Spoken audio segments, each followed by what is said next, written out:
Hi guys, we got a screen door here that we want to put this screen door closer on.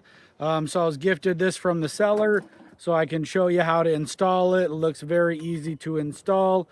So I'm going to go ahead and screw this black part with the spring onto the door, and then there's another small part that goes on the inside door frame. So I'll show you what that looks like.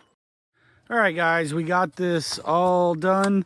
It does come with the drill bit to drill the hole and the screws here to screw in.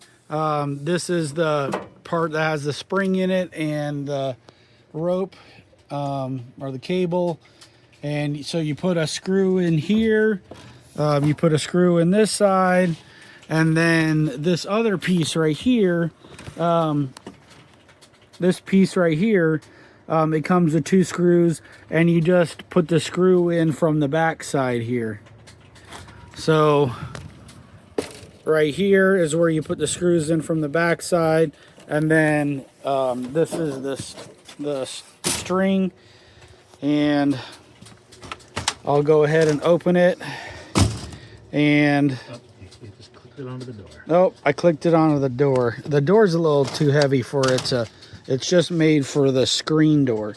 So, and it closes it right away. And this is what it looks like from the inside. All right, so we got it all installed. It took like 5 minutes to install this. It was super easy. It came with the drill bit and all the screws and everything you need. Instructions came with those too. So if you guys need a screen door closer for your RV, go ahead and get this one. It's working great for us. Thanks.